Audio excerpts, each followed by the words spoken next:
Hello, welcome back to Elise Reads and Speaks. Today I am bringing you my April wrap-up. April I read significantly less than I did in February and March. If you remember, March I read 23 books. April I read 13, so it did dip down a lot, and that's totally fine. I think it's because that some of these books, well, not even some of them, most of them are like in the 2 to 3 star range. And I don't know about you, but when I read 2 to 3 star books, it kind of makes me feel like I don't feel strongly about them one way or the other. You know, when I have a 1 star, I'm like, yeah, I hate it, and let me tell you why. When I have 4 or 5 stars, I'm like, oh my gosh, I love it, I can't wait to talk to you about it. And I do have some 4 and I think 2 5-star reads in this month, but just the vast majority of them were 2 to 3 stars that I was just like, puts me in a funk. I guess not so much as a reading slump because, again, I did read 13, so it's not like I'm not reading, but it just makes me feel bleh. All right, so let's start off with the beginning of the month. I finally read The Black Key by Amy Ewing, and I really enjoyed this one. If you remember, I read The Jewel, I read The White Rose, and I had also read them a while back. I just didn't remember a lot, and I still like them just as much the second time around. I actually never got to the 3rd book in the series, so I was stoked to read this one. I didn't enjoy it as much as The Jewel and The White Rose, but I really did think it was a solid follow-up, and I thought it tied up everything quite nicely, so I did give it 4 stars. Man, like, why doesn't anybody talk about this series? Like, I don't understand. I think it's so good. The next book I read was Malice by Heather Walter. Now this one, if you remember, I had as an e-arc from NetGalley. Dude, I loved it. I gave it 5 stars, and as soon as it came out, I bought a copy. Book People was doing an interview with Heather Walter, and they were like, you know, if you want a copy with her signature, then just let us know. And she personalized it. I'm so excited. Dude, I loved this. I loved this. Now, I don't know where you fall, okay, but I have struggled finding a book that's female that I really get into. And for a while I was thinking, you know, maybe it's because I like guys and I just can't understand liking women. I don't know. I tried so many different female books and I just couldn't get into it. This, I loved this. This was female. Now I will tell you that when I first requested this arc, I didn't really read the blurb so much, so as I was expecting like a Maleficent mother-daughter thing. It wasn't until I was doing the arc video that I was like, oh, this is not a mother-daughter thing. This is a female thing. Dude, I was into it. I was so into it. So the Maleficent character in here, she is called Alice. You know, I was so pumped because it was spelled A-L-Y-C-E, and I thought it was Elise, and I was like, yay! But I come to find out that it rhymes with malice, and you don't pronounce this Malice, although we should. Okay, but her name is Alice in this, the Maleficent character, and she is what's called a dark grace. So there's magic in here, and all of these graces kind of like beautify the people. It reminded me a little bit of The Bells by Danielle Clayton, that the people kind of went to them in order to be beautified. They did all the pretty things in society, and eventually their magic was going to run out. Their graceness is going to fade. However, there's a little something different with Alice. She is a dark grace, so she was born under, like, I guess, mysterious circumstances, and her powers don't manifest exactly the same as the other graces, and her powers are not going to fade. So she's a little bit of an outcast, because they don't go to her to be beautified. They go to her for, like, the dark things. Think of, like, when you need to put an animal to sleep, more like with humans. You need to put humans to sleep, you call Alice, something like that. So she's kind of the outcast, although she's needed. Like, they need her magic, but they also don't like being around her because it's so dark and twisted. And also the Princess Aurora character in here, her name is Aurora. She feels like an outcast just because she is being thrown into this life that she doesn't necessarily want. She wants to be queen and whatnot. She cares about her people, but there is this curse that was placed upon this line of Briar Queens, and that it can only be broken if you kiss your true love. So we're familiar with that in the regular fairy tales, but this I thought took it in a dark way. She has been kissed since she's been like 6, 7 years old. Like, men would visit from faraway lands, these suitors, and come to kiss her in hopes of breaking the curse. I mean, you have to think about that. Like, I felt like this book had a lot to say about consent and honestly misogyny, that these guys are just lining up to kiss this girl and nobody has a problem with it, you know? And if the tables were turned, it would not be that way. This book was so good. It had so many interesting things to say, and I could see me reading this one over and over and over again. Like, I felt like it gave me the tingly fairy tale retelling vibes that I got from Cinderella's Dead by Kaylin Barron. Oh, this one, I can't rave about it enough. Please, if you need a female Sleeping Beauty retelling, you need to try this. Then I read Girl Made of Stars by Ashley Herring Blake. This was my book club's choice for the month of April. And this was another one that I loved. I had 2 5-star books back to back. Gave Malice 5 stars, gave this one 5 stars. This was so interesting. The premise of this one is that there are a pair of twins, very close friendship in their family, and then one of them is accused of rape, and it completely changes their relationship. She knew his girlfriend that was accusing him of rape, and she was very close with her too, and she's close with him, and it was one of those things that she felt like she was being torn apart because she couldn't understand how he could do something like this. You know, she loves him and she's been with him for her entire life, but also because of something that has happened to her in the past, she believes all women, and she kind of felt like, you know, this girl is not lying. And when she talked to her twin brother, who was named Owen, which is very creepy for me, by the way, because my kid's name is Owen, and I was hearing about an Owen doing a terrible thing and kind of denying it, and I was like, oh God, it was weird. But when she talks to Owen and looks at Owen, she can kind of feel that he's lying.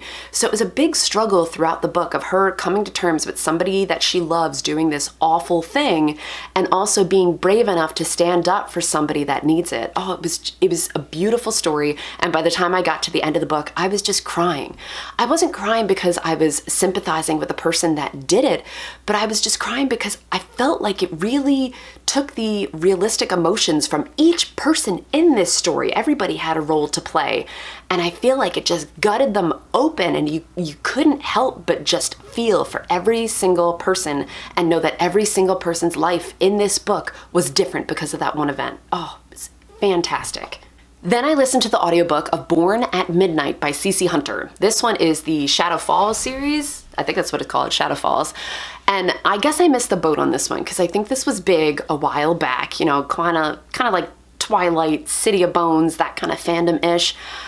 And it was just a little underwhelming for me. Like, I liked that this main girl was sent to a different school and she was trying to figure out, you know, what kind of paranormal entity she could be, because there was a bunch of different supernatural creatures there. But also they didn't know exactly what she was. And even when you get to the end of the book, you're getting clues and stuff, but she still hasn't figured it out at that point. So I like boarding schools. I like supernatural stuff.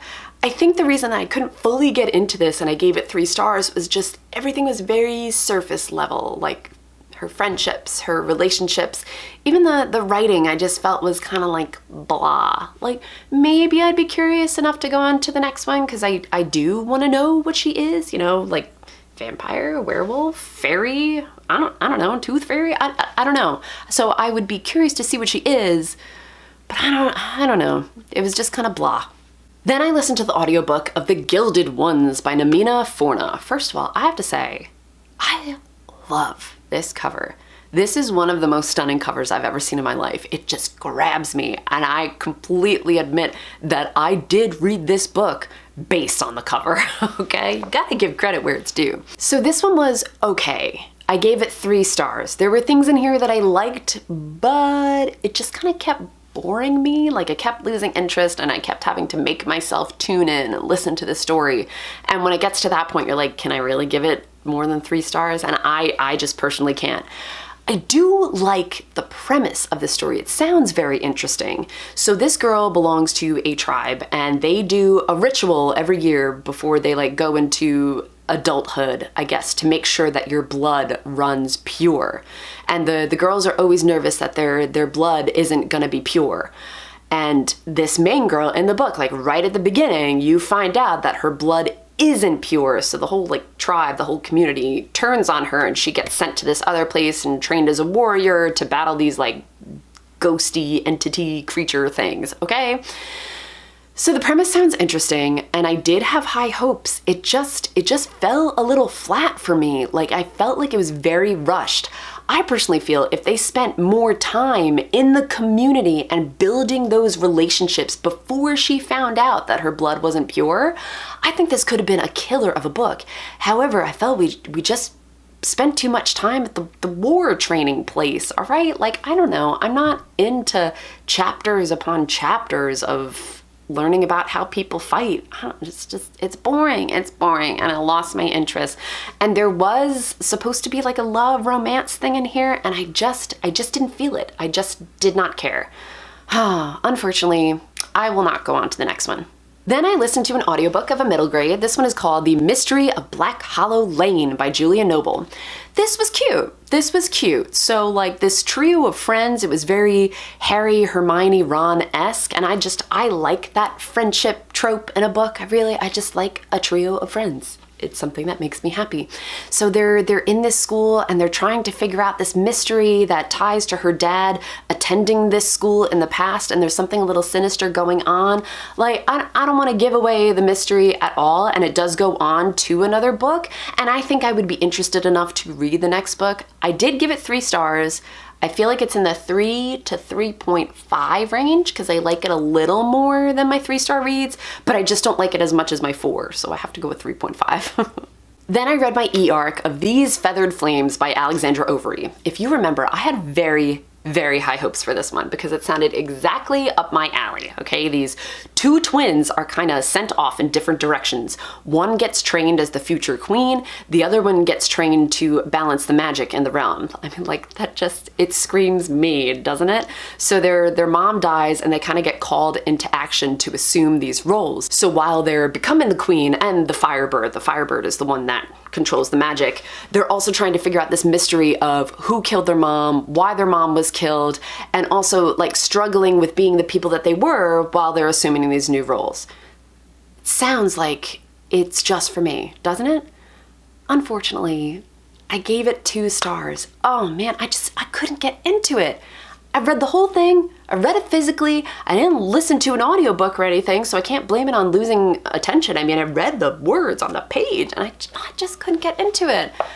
I was very bummed about this because this is a debut. I follow the author on Twitter, and she just seems super nice, and I really wanted to like her book, and unfortunately, it was just not for me.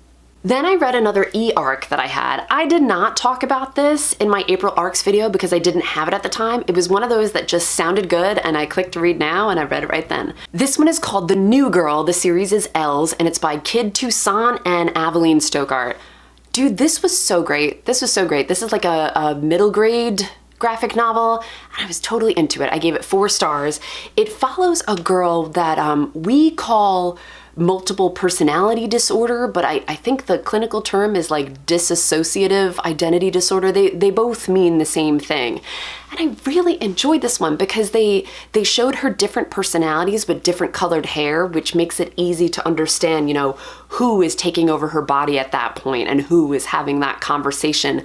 And all these different personalities, they have like one character trait that really comes to the front, you know? And I felt like just in graphic novel form that I understood it a lot more, and I love that it was a middle grade read because I felt like it put it into terms that kids would understand. And if this is gonna be a series, dude, I will read them all. I was super into it. 4 stars. Then I read my e-arc of Jane Austen Investigates the Abbey Mystery by Julia Golding. And unfortunately, another one that I gave 2 stars. Oh my gosh, guys, I had high hopes.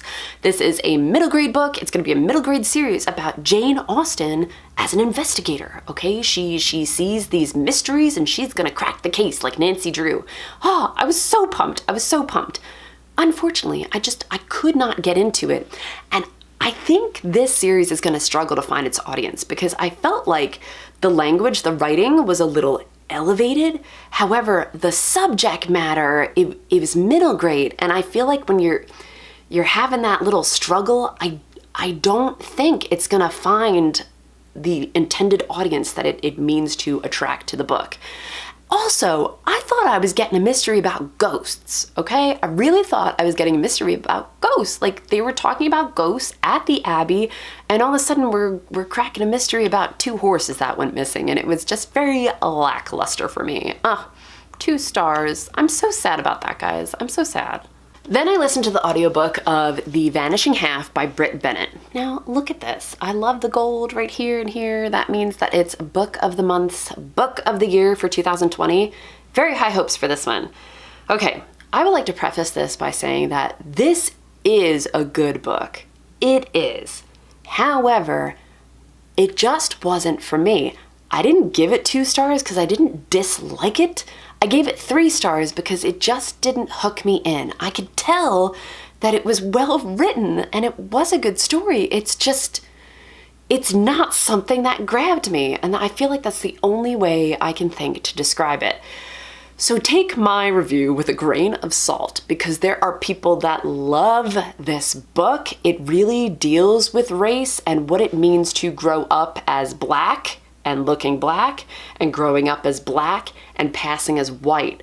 And these 2 sisters have this relationship that kind of diverges, and one just pretends that she's white and has a relationship, has a kid later on who grows up thinking that she's white, not even realizing that she has some Black ancestry. Like, the story, and again, the writing, it is good. It just, I don't know what my problem is. I just couldn't get into it, and I really did try, but it's one of those books that just ended up not being for me. Then I listened to the audiobook of I Want to Be Where You Are by Kristina Forrest, and I'm happy to say that this one was for me.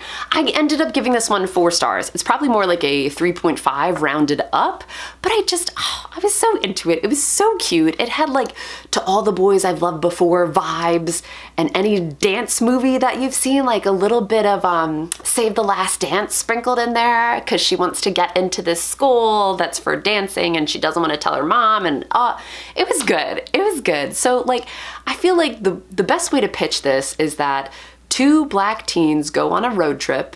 It's friends to enemies to lovers. Like, they were friends, they became enemies for a while, and then by the end, you know that they're just gonna fall in love, and they include their dog. I love it, okay? I love a road trip that includes his dog, because his dog is old and he doesn't want to leave him behind. Guys, it was super cute, super cute. Then I read the e-arc that I had of The Beautiful Ones by Silvia Moreno-Garcia. And man, I'm blaming it on this one. I think this one is what put me in the funk. Like, it took me forever to read this book. I was shocked when I got to the end and I saw on Goodreads that it was 320 pages, because I thought for sure it was 500, because that's how long it took me to get through it. That being said, it's not a bad book by any means. It's not. I gave it 3 stars, but I feel like, you know, if I'm reading something that is such a slog to get through, I can't give it more than 3 stars, because by the end, you're just kind of waiting for it to be over instead of really getting into the story or the characters. All right, so I will tell you that I got like Wuthering Heights vibes from this. I got Persuasion vibes, and I love Emily Bronte. I love Jane Austen, so I love that in this book. I thought that was really cool, and I can understand why it was slow moving. It's just that there were things in here that I didn't feel needed to be here. Like, part of this is pitched with telekinesis, you know? Like, the main girl has telekinesis. She finds this other guy that has telekinesis and can coach her on it, and you know that they start some relationship. That's kind of what the blurb says. Dude, like, the telekinesis did not need to be a part of this at all. Like, I don't even know why it was included. I'm gonna condense it for you. Here is exactly what happens, all right? This guy and this girl were high school sweethearts, okay? Childhood sweethearts. They were engaged to be married. He went off somewhere. She called off the engagement and decided to marry somebody rich, all right? He comes back into town and sets his sights on her husband's niece, all right? So you know that there's a struggle there. He's like courting the niece, even though he was in love with her aunt and engaged to be married to her at some point. The story can just go on that alone. Like, I don't know why we needed telekinesis in there at all. Don't understand it. But I will say, it's not a bad story. There were parts in here that I really did enjoy. And I love Wuthering Heights and I love Persuasion. And the fact that I was getting those vibes from this book, I really did enjoy that part. But man, it was slow. The last book that I read in the month of April was Skyhunter by Marie Lu, and I am very, very sad to say that I gave it 2 stars. Marie Lu is like hit or miss for me, because I loved the Legend series, I loved Warcross. So I read The Young Elites and it was kind of like, meh. And now I read Skyhunter and meh, like I just didn't care. And I felt like I was already reading a story that I've read 20 times before and she didn't really do anything different with it. Like, I'm not gonna spend time talking about that, okay? So those are the 13 books that I've read in the month of April, significantly less than I read in February and March, but dude, I don't really care. At this point in time, as I'm filming this video, I have read 75 books to date. And my goal for the year of 2021 was 100. So I am almost there. Let's see if I can get to 150. We'll see. We'll see. I'm not gonna kill myself because I want to enjoy my reading. Oh, but now you understand why I'm like behind on my April arcs, probably gonna be behind on my May arcs a little bit. And I'm gonna go ahead and blame it on the beautiful ones because I really think it was that one's fault. All right. That's all that I've got for you today. Thank you for tuning in to Elise Reads and Speaks, and I will catch you next time, guys. Bye.